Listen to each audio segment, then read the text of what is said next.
So we also discussed the five strategic management process or the strategic planning process. So last time, so we focus on the step number one. So that's the identification of the vision, the mission, the goals and objectives of the business or organization. So this time we are going to focus our discussion on the second and the third process. So second process is the analysis of the external environment. So and then the third step is the analysis of the internal environment.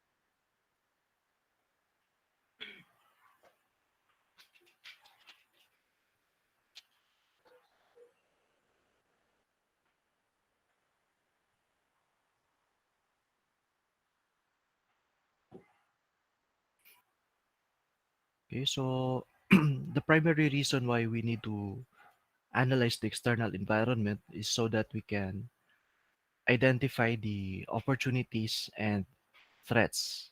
Okay, so why we need to identify the opportunities? So for the business to maximize its profits, so to take advantage of the opportunity and thereby increasing more profits. We also need to identify the threat so that we can minimize its impact or perhaps avoid the threat. So, as we all know, so this uh, pandemic situation does not only give a threat to a lot of businesses, but also opportunities, okay, for a lot of business. So, for example, in the food panda business, so they are trying to they maximize their profits because the COVID-19 situation give them opportunities. Okay, so 'di ba? So if we are on quarantine, so people opt not to buy their own food, but instead magpa-deliver na lang. So for Food Panda, that's an opportunity. So they make use of that opportunity, and that is why they are. I believe that their profits have increased. So another opportunity. So uh, nowadays, so a lot of people are now into online selling business. So buyers are now buying online because they could not buy it physically. So for online businesses, the COVID-19 situation is an opportunity or the quarantine. Okay, so the quarantine ng mga policies or the quarantine ng mga situations, this gives opportunities for our uh, digital sellers and buyers. Now, the threats, so opportunities arise when the companies can leverage. So when say leverage, you are taking advantage or use the opportunity to develop and implement strategies that will make them more profitable. So another are the threats. So the threats include the conditions in the external environment that pose a danger to profitability. So as we know, we have observed a lot of businesses are closed temporarily, others permanently because of the lockdown or the quarantine measures. So although there are businesses that can take advantage of the situation, there are also businesses that um, nga nag-close because of the threat. So for example, so a lot of cinema houses are not yet operating. So kato mga spa and salon, so dugay to sila naka-open, so thereby reducing their profits. Okay, some businesses nag-close down because until now they cannot survive the number of kuan uh, the huge losses they have incurred because of the quarantine. So this becomes a threat in their profitability or their business. Now, in understanding the external environment or analyzing the external environment, so we have to examine these three environments. So the first is the industry in which the company operates. So so the industry. So for example, if the business is belongs to the recreational businesses or entertainment business, so we will examine what is the impact of the pandemic situation in that industry. So second environment that we should examine is the country or the national environment in which the company operates, as well as international environment. So especially if you have mga export or import nga business, so you have to consider also the situation in the internal environment. So especially kung for example, if kana nga country nga imo gi-exportan or imo gi-importan is part of the uh, may mga heavy regulation, so dili basta-basta pasulod because of the travel ban. So that poses a threat on that business, on your business. So the third environment that should also be examined is called the macro environment. So it does not only refers to the uh, political risk. Okay, so what is happening inside the country. So you should be able to understand the political environment, the economic environment, the social environment, technological, environmental, and legal environment.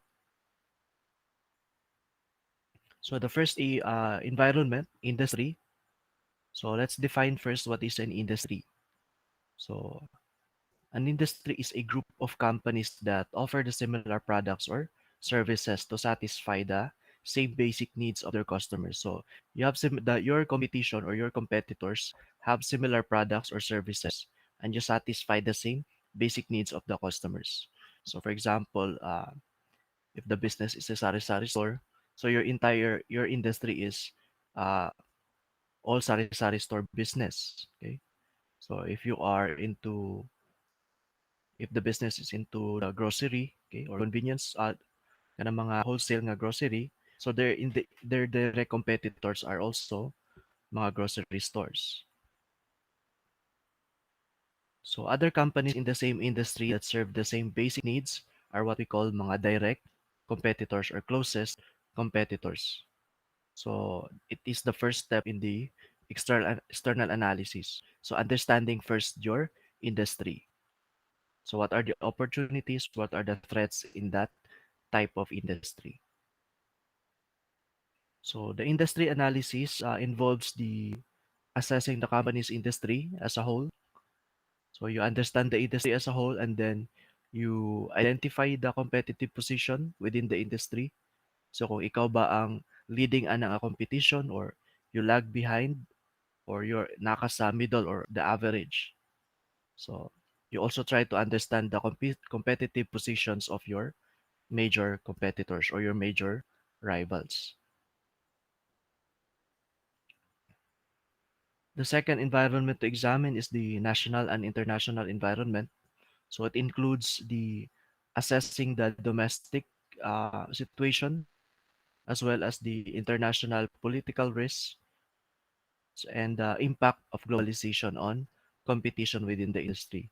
So as we have experience, so uh, ang globalization wala kayo siya nag uh, effect because of so many travel bans, and dili basta-basta uh, the access of goods and services is not uh, kanang smooth because of the different nga mga measures or security measures implemented by each country. So mga tourists dili basta-basta maka-travel.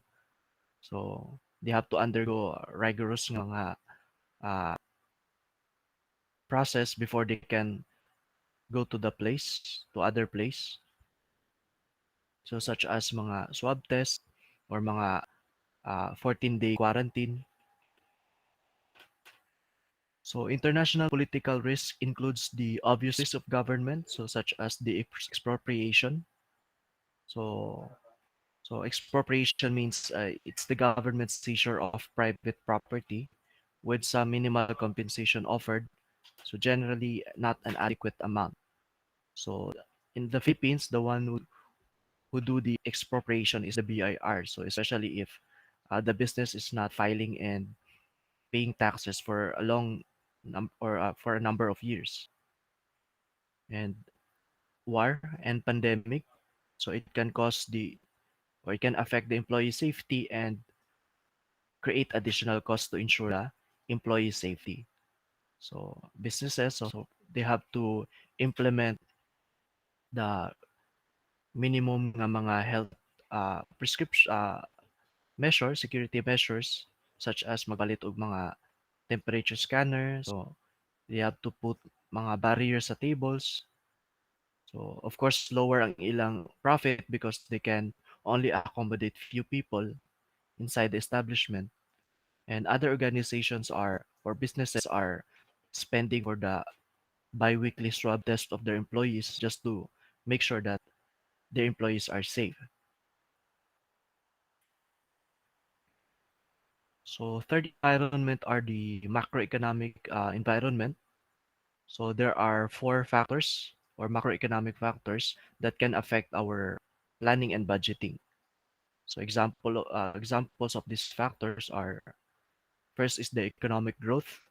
So of course, if the economy is growing, so more consumers, meaning there are a lot of consumers willing to spend their money. So if that is the case, more businesses are motivated to expand their business, to create more additional products or new products. So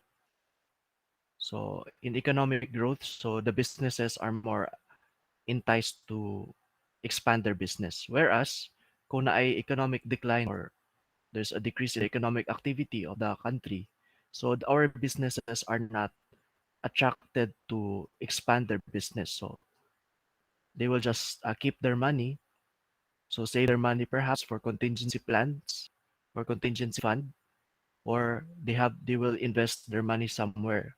So perhaps sa mga financial markets such as the bonds and stocks. The second macroeconomic factor is the level of interest rates. So the agency nga usually mag-set aning interest rate is the central bank or the Bangko Sentral. So remember that BSP is the lender of last resort. So meaning ang mga commercial banks tanan bangko sa ila mag-loan or sa ila mag-borrow money. So if the BSP is charging a lower interest rate, so kaning mga commercial banks, although makapatubo sila, pero the interest rate is not that high. So kung ang BSP mag-set og 3%, so pag abot sa commercial bank, they can set probably 3.5%. However, if there's a decline in the interest rate, so let's say from 5% na imo na lang 3.5% ang interest rate. So if you as a borrower, so mas ganahan ka mo borrow because the cost of capital is low, okay? So the cost of borrowing is low. So that's why gituyo na sa BSP to lower the interest rate so that a lot of businesses will be attracted to borrow money and expand their business. But the opposite is what if the BSP will increase the interest rate? So let's say from 5%, gimo niyang 7%. So which means that ang atong mga commercial banks, if they borrow money, they cannot charge lower than 7% sa ilang kliyente or sa ilang uh, prospect nga borrower. So of course, para ma-cover ang ilang interest cost, they have to charge higher than 7%. So kung mag-charge sila 7, let's say 7.5 or 8%, so uh, it creates more burden to our possible borrowers. So medyo mahal mag-utang because the interest is high. So they will not be encouraged to borrow money. So in short, it will decrease the economic activity of our businesses. So they cannot expand because they don't have the necessary capital.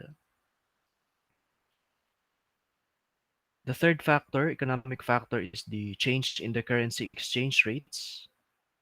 So,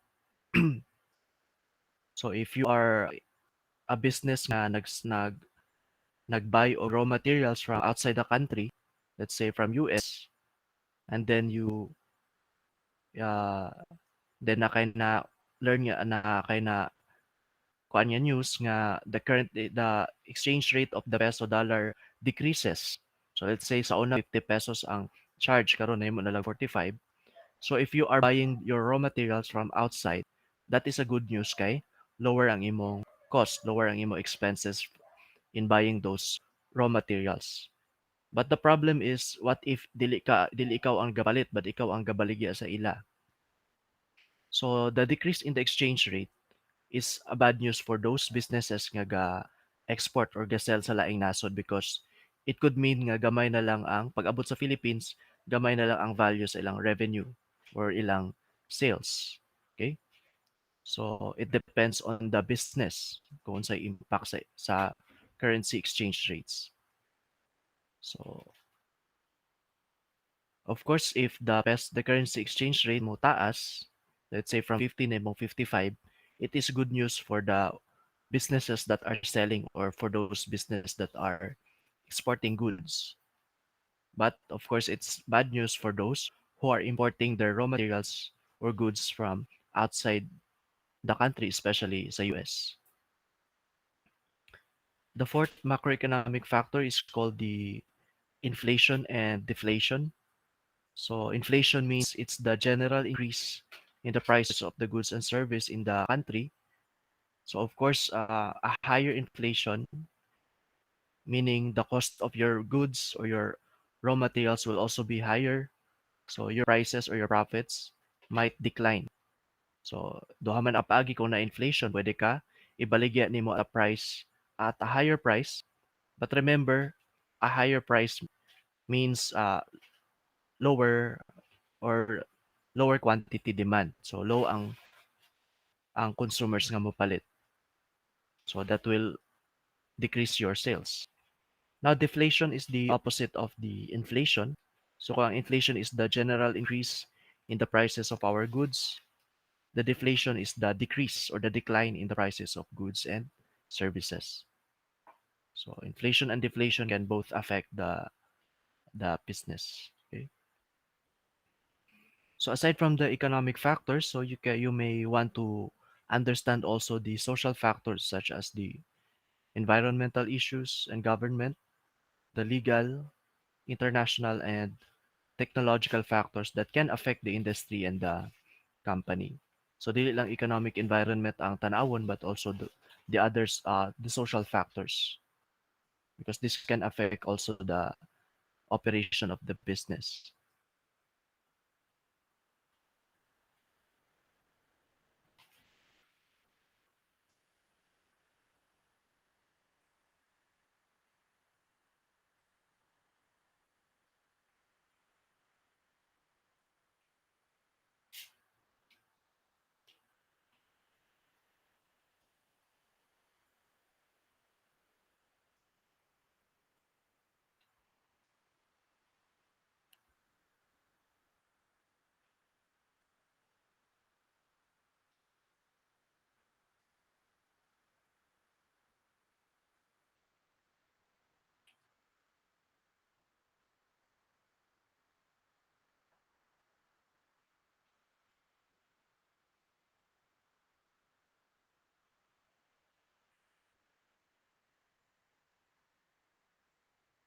Okay, so after understanding the three environments, the industry, the national or international, and the macroeconomic environment, so we need also to understand our standing in the competition or the uh, standing in the industry. Okay, so now in analyzing our in the business, so we have to discuss the Michael Porter's five forces model.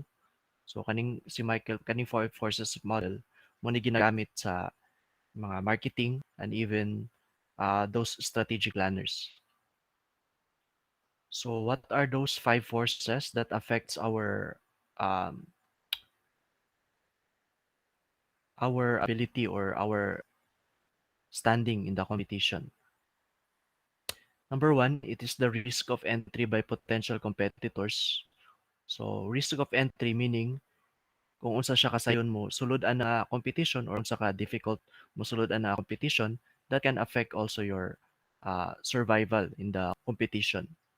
So, kung dali ra masulod-an na nga competition, okay, so ang business is very easy or gamay ra ang capital needed para maka-start ang nga business or dili kayo heavy ang regulation para maka-start ang nga business. So it can create more competitors. So more competitors, so dapat ka mas uh, mangita og way how to survive. But if the risk of entry is less, let's say dili basta-basta makatukod ang nga business. So for example, mga telco industries, mga mining industries. So dili ka pwede mosulod-an nga industry if you are not ready or you don't have large amount of capital or di ka ready sa heavy regulation by the government. So lower competitors of course is good for the business but higher more competitors so it's bad news for the company. So that's number one, the risk of entry. Second is the intensity of rivalry among established companies. So of course, if the intensity is very high among the rival companies, so that could pose as a threat, okay, sa business. So kung inana ka fierce ang competition sa mga competitors, so it can affect your survival in that industry. So kung dili kayo intense, of course, good news. Kung grabe ka intense, it's bad news. The third force that can affect our operation or survivability is the bargaining power of buyers. So when say bargaining power, the buyer of buyers, it means that the buyer uh, has more say sa pricing sa products. So they can demand, okay? So they can negotiate. So for example, in the case of for example sa government, so in the build program, so siya raman ang buyer, so siya raman yung contractor.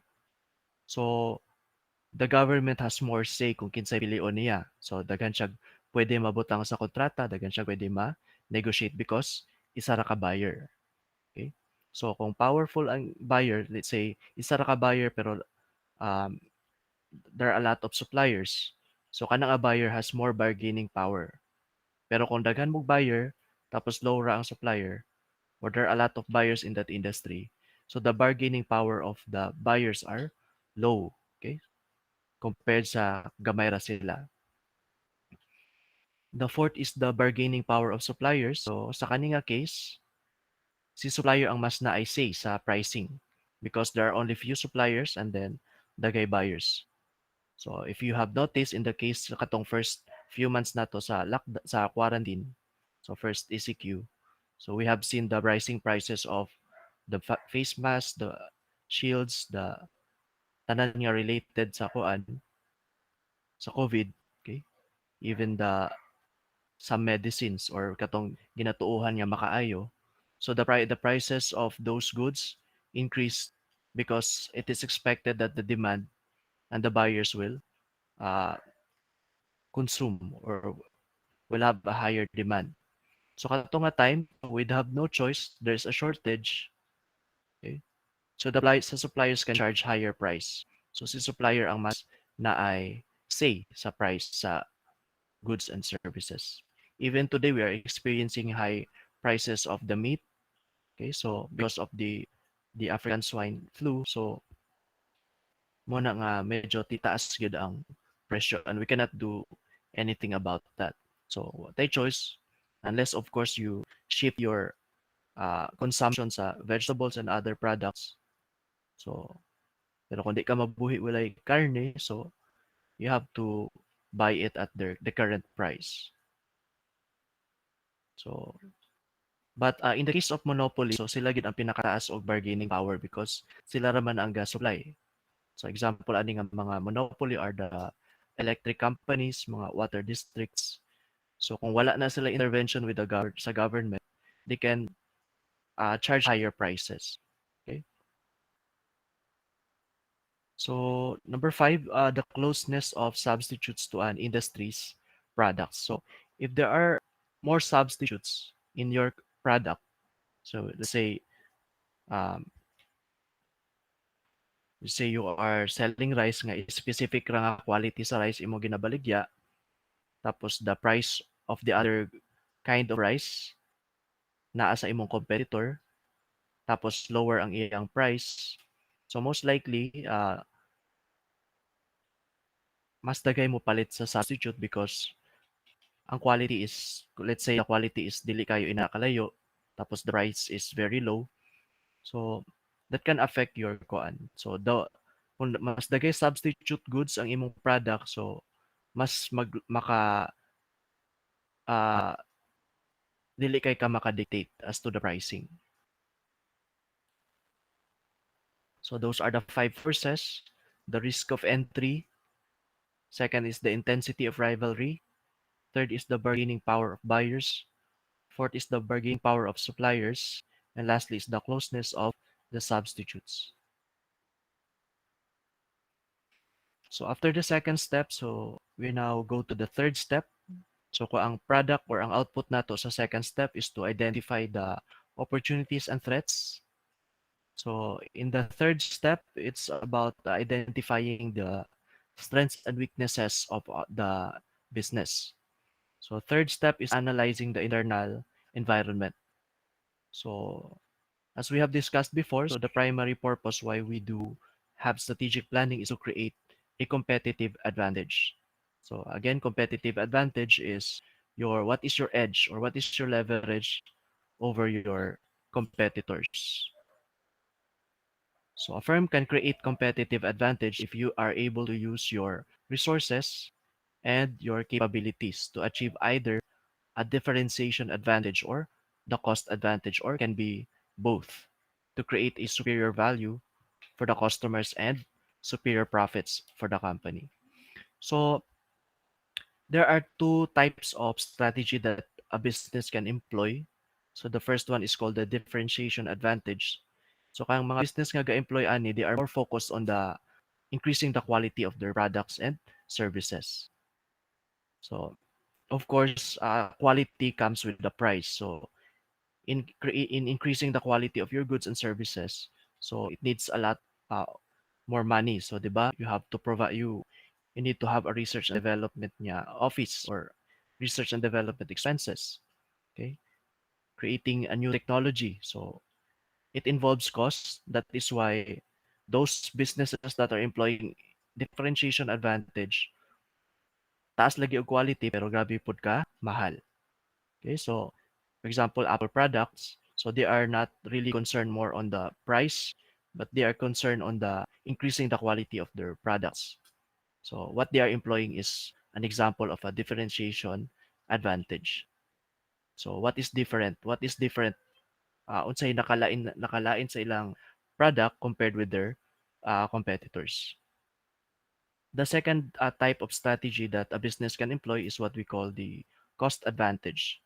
So you create the same value and benefits for the firm's customers as its competitors do, but at a lower price. So same og quality in your products or services with your competitors, but ang advantage nimo is that you charge lower. So of course, if you charge lower, the consumers will tend to buy more of your products and services. So so greater market share, it will lead to greater profits in the business. So it's very hard to employ, but there are companies that are employing both strategies. So gina-balance nila ilang quality as to their cost. So pwede man siya, but really it's balancing because kaning duha, you cannot employ a differentiation advantage without incurring a lot of cost. Okay? Sa cost advantage pod, dili ka pwede makapaubos og presyo without sacrificing the quality of your products. So una nga, they're very opposite. So you can either use the differentiation advantage or a cost advantage.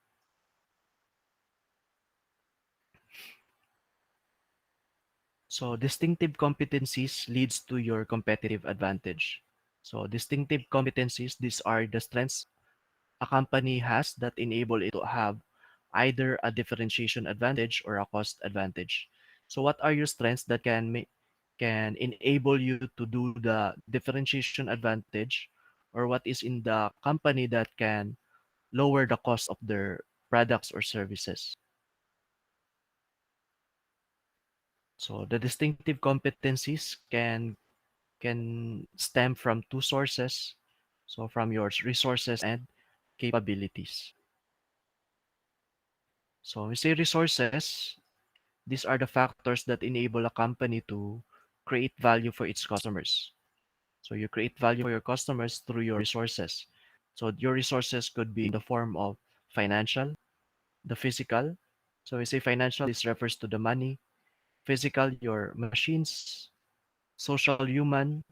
So unsa ka quality imong mga human talents or your employees and management, that your technology that you use, and other organizational factors. The resources can be either tangible or intangible. So when say tangible, these are resources that can be seen, okay, so or touched.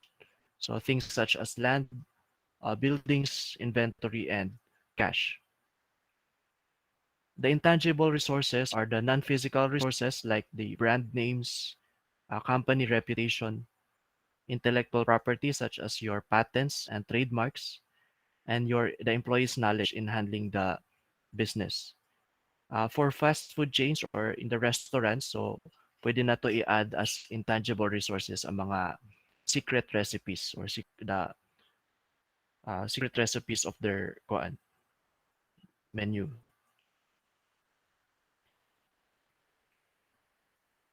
So capabilities, so this refer to the company's ability to coordinate its resources and to put them into productive use. So, maski pag dagan kag resources or you have a valuable resources, but your company cannot use them effectively and productively, so useless gihapon. So, actually mas heavy ang capabilities kaysa sa resources, because if your company has more capabilities compared with your competitors, even though you don't have special resources, so that can still you can still win the competition. So therefore, capabilities are essential for distinctive competency, whereas special resources are not always necessary. So for example, in the case of Toyota, so they have a method of producing their cars efficiently. So with the help of the total quality management and lean manufacturing. So because they are so efficient enough, uh, so they can charge lower prices but still give quality cars. So so that can be their competitive advantage. The strategies that a company can employ can build new resources and capabilities or strengthening the existing ones, and thus can enhance the company's distinctive competencies. So in employing strategies, so sometimes we build new resources. So for example, if one of your strategy is to educate or to train your employees, okay, or to uh, motivate them in creating a new technology, so this strategy can build more resources or new resources, so such as more trained employees, more motivated employees, or a new technology. So, or perhaps you can strengthen the existing one. So, if you already have a capable human talents, so if you increase pa nimo further their knowledge and capability, so you are increasing your um, advantage. So, at the same time, distinctive competencies shape the strategies. So, of course, you have to know your distinctive competencies so that you can formulate strategies. So therefore, the relationship between a company's distinctive competencies and strategies is a circular one. So one causes the other. So kumbaga nag-cycle ra na sila. So your strategies can build distinctive competencies, and then later your distinctive competencies can help you formulate new strategies.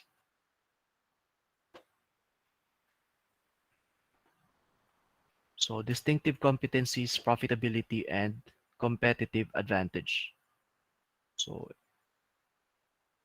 in order to have a competitive advantage, so you need to have or to create these two. So first is the distinctive competencies. So muna akong gingon, what are your strengths over your compared with your competitors? Second is the profitability that is derived from the value the customers place on its products, the price that you charge for your products, and the cost of creating those products.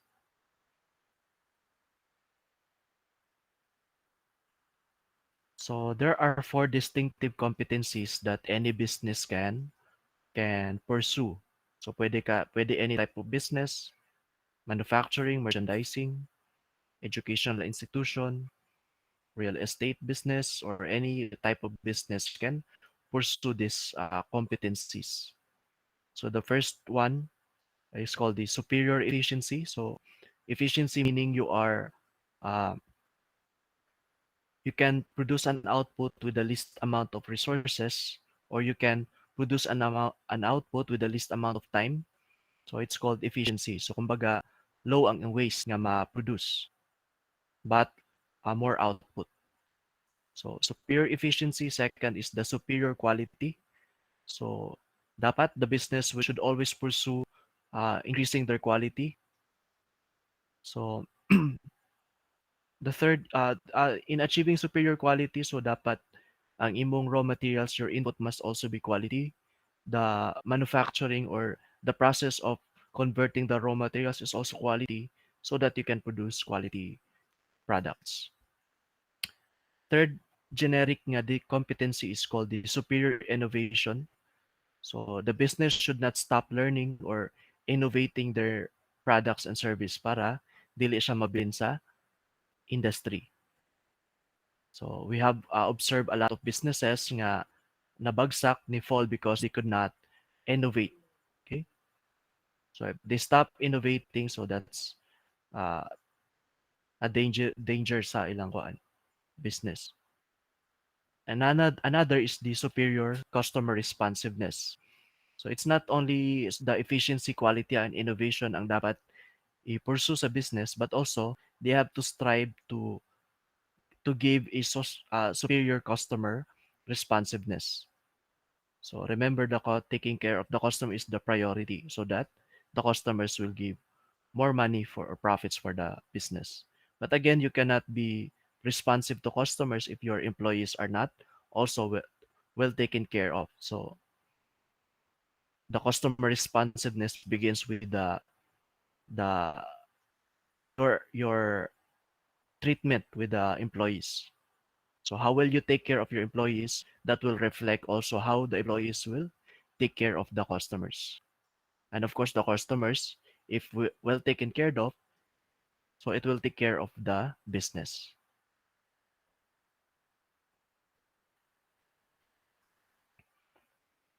Next is the utility and profitability. So in economics, so we measure the satisfaction of using the goods and service through what we call utils or utility. So if you can increase that utility or satisfaction in the eyes of the customers, you can have more pricing options. So if you can convince your customers that there is more value on sa ilang gipalit, so you will be able to raise prices to reflect the increased utility. Or perhaps you can keep the prices low to increase the sales. So you are creating value if the customers perceive it as mas dagan ang value compared sa cost nga imong gi-produce. So the value is created if the difference is mas taas ang utility compared sa cost of producing it. Now the difference, so if you don't want to increase the utility but instead lower the price, so the difference between the customer's utility and the price charge is what we call the consumer surplus. So by the economist.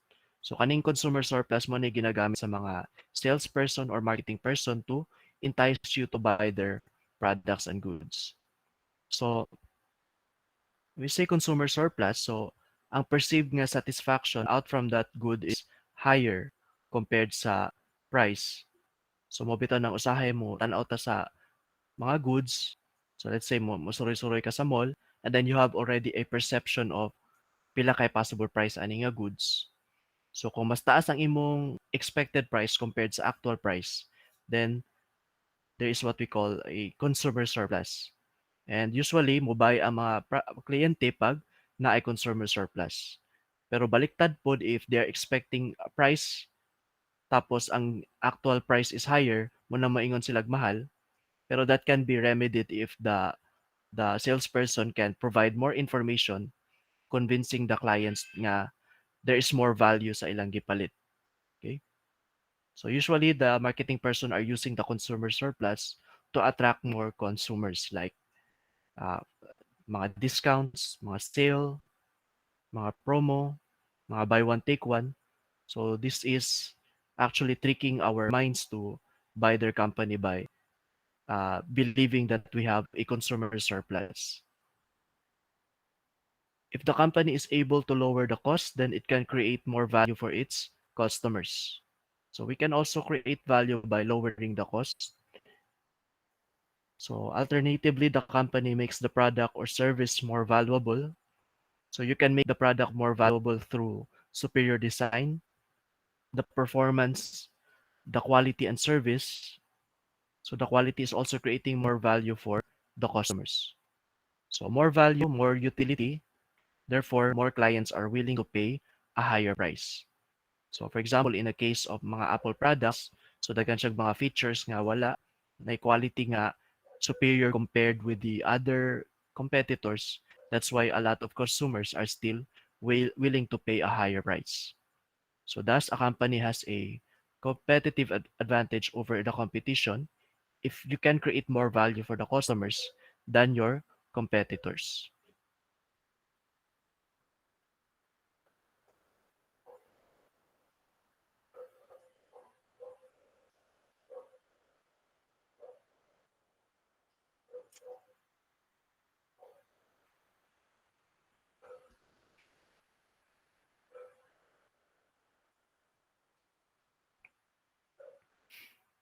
Okay, so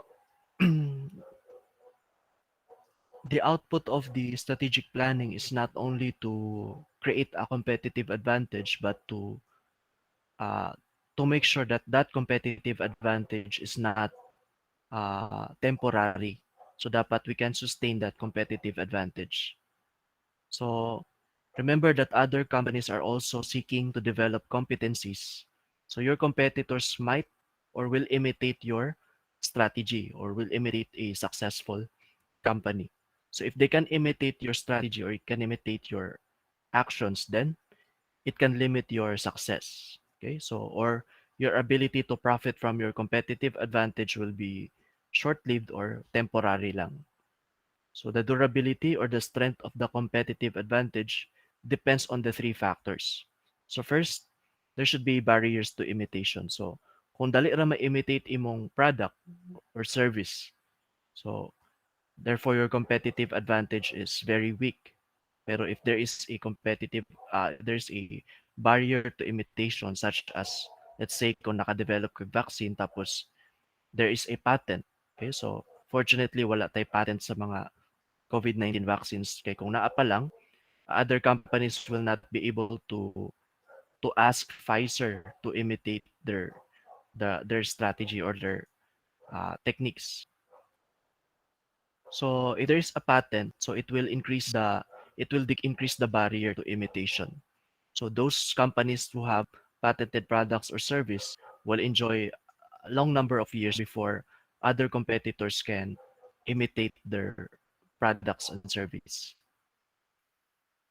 Second is capability of competitors to imitate. So kung inana sila ka maayo imitate, so that can poses a problem. So dapat dili siya sayon i-imitate. Or the secret must be really uh, kuan yun, matago gid siya maayo so that it cannot go to the hands of the competitors. Third is the dynamism of the industry environment. So if the dynamics of that industry is very high. So for example, sa mga technological uh, business. So every now and then ay mga new technology, new models of mga sa cellphones. So every now and then dapat magsige kag change og strategy and your competitive advantage will also change. But if the dynamics is very slow, so dili kayo inana ka paspas ang changes, so you don't need to revise your strategy over time. Now, our goal is to sustain a competitive advantage. So if there is a sustained competitive advantage, it will lead to superior profitability and profit growth. So to help us attain the sustained competitive advantage, so we have to analyze the that competitive advantage with the help of what we call the Vrind model. So the Vrind model helps the management analyzes the sustainability of the competitive advantage. So you have to ask these questions, 5 questions. So is the competitive advantage valuable? So importante ba na siya nga advantage? Will it give more value to the company or not? So kung higher the valuability, the higher the sustainability of your competitive advantage. The lower the valuability, of course, the lower the sustainability of your competitive advantage. R stands for rare. So if that competitive advantage is rare, so it will increase the sustainability of the competitive advantage. So kada nga advantage is sa mura gyud nga business ang pwede maka-create ana.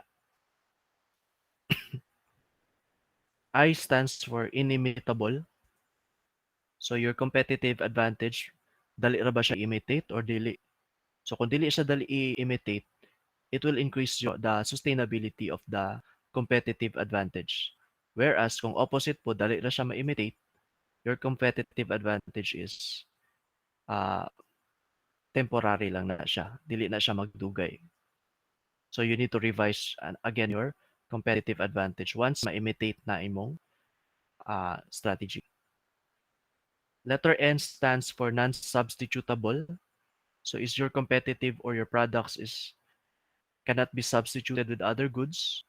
Okay, kung mas dali na siya ma-substitute, then the competitive advantage will be less sustainable. If of course there are no substitute, so it will increase the sustainability. And letter E is for exploitability. So can you exploit or can you really use your competitive advantage without mga physical impediments or legal nga mga barrier? So kung kaya nimo siya exploit, then it will increase the sustainability. But if dili, low ang iyang sustainability. So again, you have to ask these questions. Valuable ba siya? Rare, inimitable, non-substitutable, or exploitable so that you can have a sustained competitive advantage.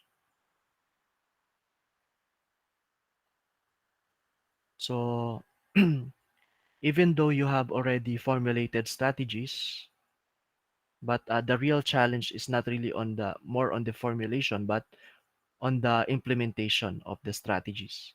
So there are 3 factors that contribute to the failure of a company. So first is what we call the inertia or the resistance to change. So although nindot paminawan ang change, but in actual, people really reluctant to accept change. Okay, so sometimes change is very sakit, di ba? So if there are changes in the culture, changes in the management, or changes uh, in your workplace, so dili siya basta-basta ma-implement because of what we call the inertia. Okay?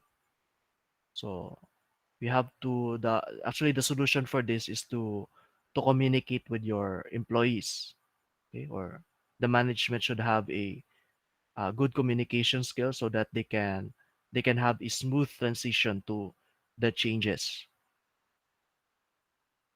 The second reason why companies fail to implement their strategies is because they have is prior strategic commitments such as mga investments. So dako na sila og gasto so that they cannot pursue a new strategy. So it may limit its ability to imitate rivals and to be flexible, causing a competitive disadvantage. So for example, for PAL and Cebu Pacific, so PAL already had made commitments that uh, they will give their customers a high quality experience in um, riding an airplane. So dako na kay sila gasto and they don't want that reputation to be uh, downgraded. So mo na siya nga until now mahal gyapon ang ticket sa plane because they are pursuing the differentiation advantage. So they are focused on the quality. But because of that, mo nang dili sila basta makaship, they cannot adapt the strategy of Cebu Pac, the Cebu Pacific nga peso fare. So Cebu Pacific is pursuing what we call the cost advantage. So gamay ang price, so mo nang daghan sila og consumers or daghan sila og clients. And this cannot be imitated basta-basta ni PAL because they have different strategy. So the prior strategic commitment can actually hinder the business to pursue another or new strategy. The third reason why there's a failure, okay, is what we call the Ikarus Paradox. So if you are familiar with the story of Icarus, so it's a Greek myth nga tao siya nga naghimo og pako. So they use the feathers of different birds and then giwax niya to form wings. So gigamit niya ang wings pero there's a condition nga dapat dili siya magdugay o dapat dili siya mo fly higher because it will melt the wax in the wings. But because nalipay siya kay ni succeed siya, nakalupad siya, nakalimot siya nga there's a condition that must be uh, there's a condition nga dapat i-maintain. So ayang gibuhat, so nisaka siya, ni fly higher siya, causing the wings to melt. So mo nang nahulog siya. So the Icarus Paradox believe that to attain future success is to follow the same strategies that made you successful in the past. Although those strategies made you successful, but it's not all the time nga, if you employ the same strategy, it will still be successful in the coming years, especially if the business is always changing. So we have to resist the temptation that even though the strategies is effective in the past, it is not always true that it will still be successful.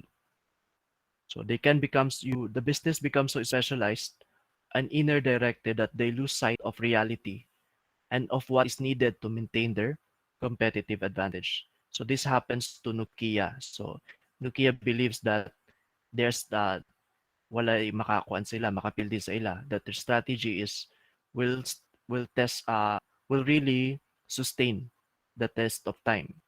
But we have seen the result. So they have not changed the strategy. So even though they try to change their strategy now, it's too late because others are already uh, advancing.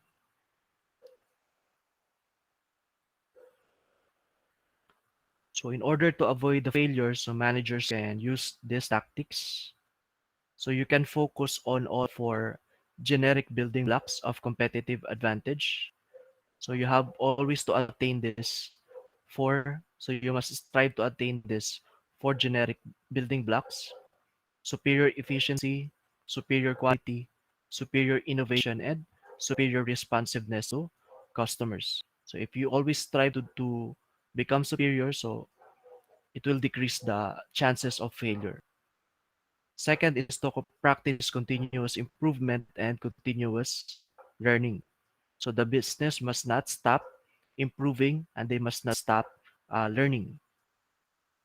The third is to identify and adopt the best practices through benchmarking. So in order to contribute to superior efficiency, quality, innovation, and responsiveness to customers. So if you are not superior in terms of efficiency, quality, innovation, and responsiveness, you can use the benchmarking. So understanding why your competitors are superior on those four and try to adapt their actions or their strategies. And lastly is to overcome the internal forces of inertia within the organization that create the barriers to change. So this can be overcome through good communication by the management and a smooth transition. So dili basta-basta i-implement ang change, so hinay-hinay ang transition.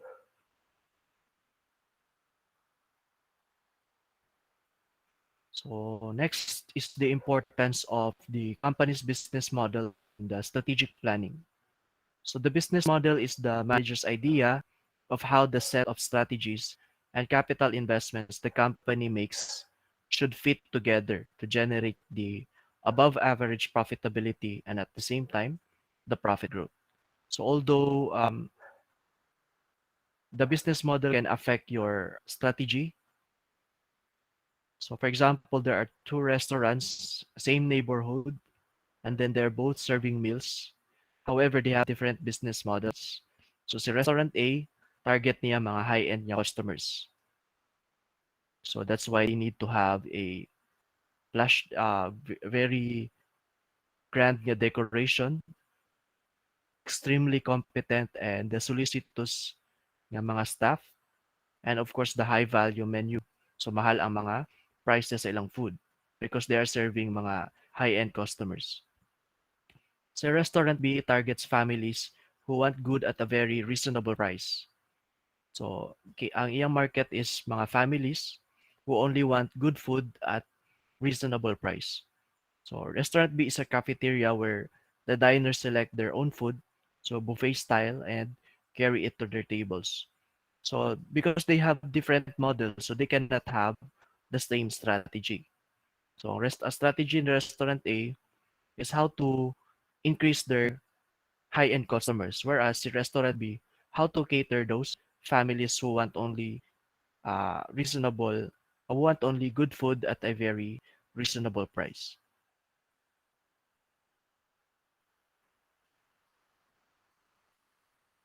Okay, so lastly is the role of the financial performance or understanding the financial performance. So important part of the internal analysis is the company's financial performance. So the financial performance is represented by the financial statements. So in that financial statement, we can see whether the strategies that we have employed for the year will contribute to its profitability. So of course, for us to evaluate whether the strategies are effective or not, it should be materialized or it should be reflected in our financial statements. So kung nisaka ang profits, and the reason why nisaka ang profits is because of the strategy, then we can say that the strategy is effective. And then if not, then we have to understand yang wala siya ni result into our expected niya result. Perhaps there is na a mistake or na ay mali sa atong pag-implement sa strategy, or perhaps the strategy is really not effective. So we have to revise. Okay?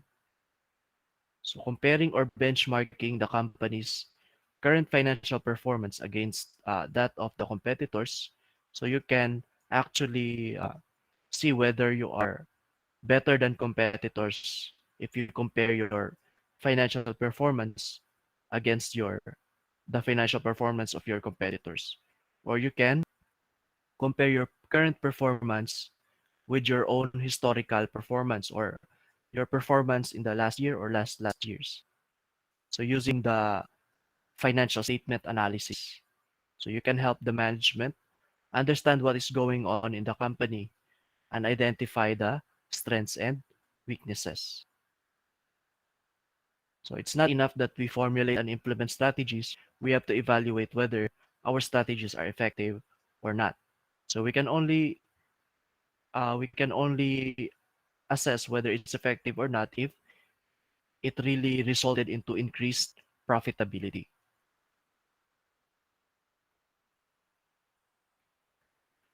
So by analyzing the financial performance, the management can see whether the company is more or less profitable than the competitors, or whether the profitability is improving or deteriorating.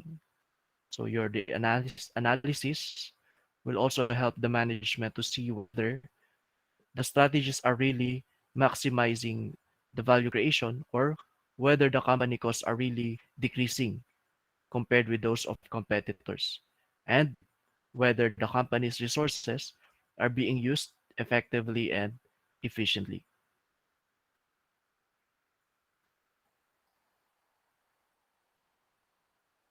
Okay, so I'm done with the discussion. Now you can raise your questions or any clarifications if you have.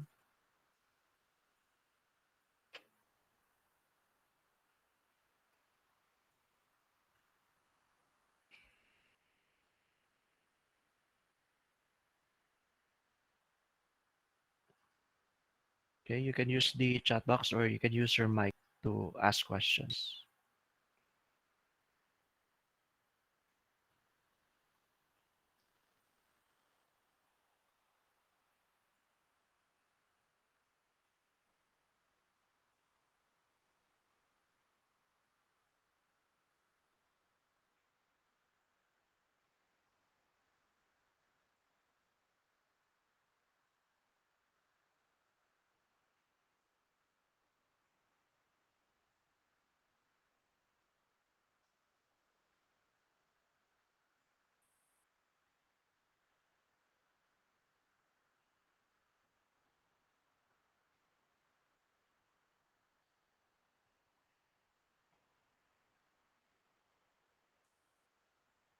Okay, so I think that's all.